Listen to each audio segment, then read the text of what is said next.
Di dunia ini ada banyak cara untuk menjalani hidup. Ada yang berjalan, ada yang berlari, dan ada juga yang mendaki gunung. Tapi ada juga yang menemukan hidupnya di balik layar, melalui sebuah karakter yang hanya bisa dilihat melalui monitor. Ini adalah kisah Mads Ibelin-Steen, seorang pria muda asal Norwegia yang menjalani hidupnya dengan cara yang luar biasa.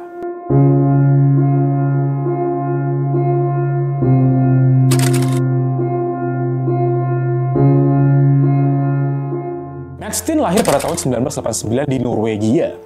Dia memiliki penyakit yang bernama Duchenne Muscular Dystrophy. Ini adalah sebuah penyakit yang dibawa oleh gen ibunya yang membuat Mads perlahan melemahkan otot-otot tubuhnya. Orang yang menderita penyakit ini biasanya akan bergantung pada kursi roda dan perlahan mengalami banyak komplikasi dalam tubuhnya.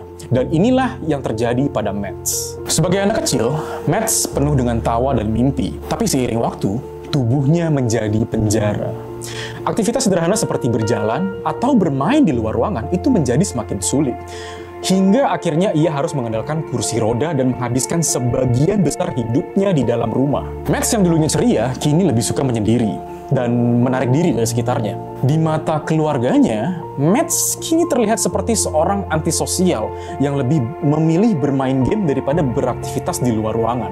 Keluarganya bahkan menganggap Mads tidak punya teman pada saat ia di bangku SMA. Padahal, Mads telah menemukan dunianya sendiri bersama teman-temannya di dunia game. Ia menemukan dunia baru di World of Warcraft.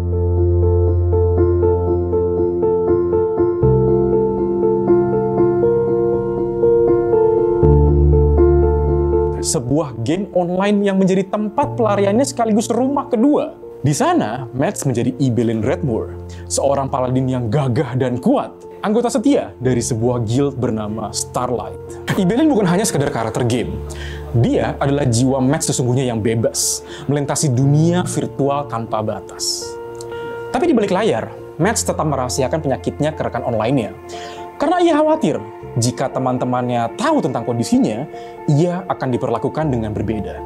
Suatu ketika, Mads menjadi jarang login ke game Warcraft. Sekalinya pun login, ia jarang berinteraksi dengan teman-temannya dan sering menghilang secara tiba-tiba. Xenia, salah satu teman Warcraft-nya, mencurigai ada sesuatu yang aneh yang terjadi pada Mads. Setelah ditanya berkali-kali dan menyangkal, Mads akhirnya mengakui tentang kondisi yang dialaminya. Mads selama ini merahasiakan kondisinya karena ia tidak ingin dikasihani oleh orang lain dan tidak ingin dianggap berbeda. Setelah dibujuk oleh Xenia, Mads akhirnya tergerak untuk menulis di situs blog yang menceritakan kondisinya yang sebenarnya. Mulai dari kehidupan pribadi hingga penyakitnya yang membuat dia struggle selama ini. Pada tanggal 18 November 2014, Mads akhirnya meninggal dunia di usia 25 tahun akibat komplikasi penyakitnya. Tapi, kisahnya tidak berakhir di sana. Ayahnya, yaitu Robert, ingat kalau dirinya menyimpan email dan password untuk login ke blog milik Mads. Ia dan keluarganya akhirnya memutuskan untuk membuka blog Mads dan mengumumkan kematiannya. Siapa sangka, blog bernama The Musing of Life tersebut menjadi pintu masuk bagi keluarganya untuk mengetahui kehidupan sosial seorang Mads. Blog ini bagaikan jendela kecil ke dalam dunia nyata seorang pemuda yang menemukan kebebasan dan persahabatan di dunia maya. Tak lama setelah ia membuat post duka di blog milik Mads, Robert dan keluarganya terkejut karena mereka menerima banyak sekali ucapan belasungkawa dari seluruh dunia. Ucapan tersebut diterima dari teman-teman virtual Mads yang menceritakan bagaimana seorang Mads memberikan pengaruh yang begitu besar bagi mereka. Bagi teman-temannya, Mads adalah sosok yang ceria, yang selalu ada untuk mereka. Ia tahu bagaimana caranya untuk mencairkan suasana. Mads adalah pendengar yang baik, teman curhat yang setia, yang tidak malu membicarakan hal-hal receh dan santai. Meskipun tidak pernah bertemu secara fisik, tapi bagi sebagian besar, Mads adalah teman sejati, bahkan keluarga untuk mereka. Mata keluarganya terbuka bahwa anak mereka yang meskipun memiliki keterbatasan, ternyata selama ini menjalani hidup yang berwarna, dengan banyak sekali teman yang terhubung secara virtual.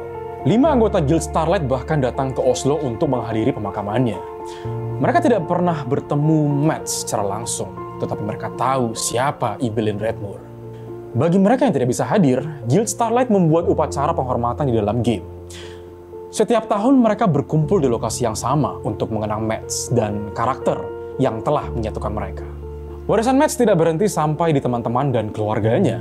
Kisah memorable Mads telah menarik banyak orang untuk diceritakan lebih luas.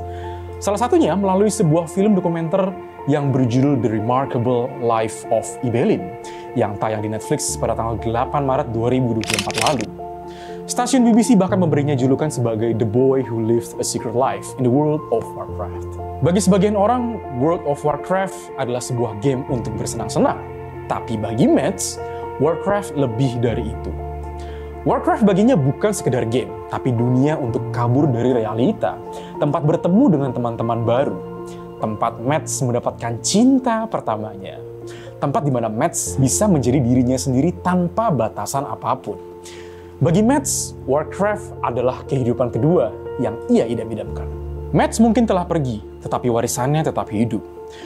Di dunia nyata, ia adalah Mads Steel. Di dunia maya, ia adalah Ibelin Redmoor. Dan bagi semua orang yang mengenalnya, ia adalah pahlawan sejati yang menunjukkan bahwa kehidupan tidak diukur dari apa yang kita miliki secara fisik, tetapi dari hubungan yang kita bangun dan cerita yang kita tinggalkan.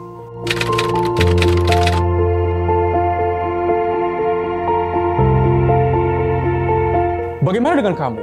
Apa arti hidup bagimu? Apakah kamu memiliki dunia yang membuatmu bebas, seperti Mads dengan dunia World of Warcraft miliknya? Coba tulis di kolom komentar, dan ingat, hidup adalah tentang makna, bukan tentang batasan.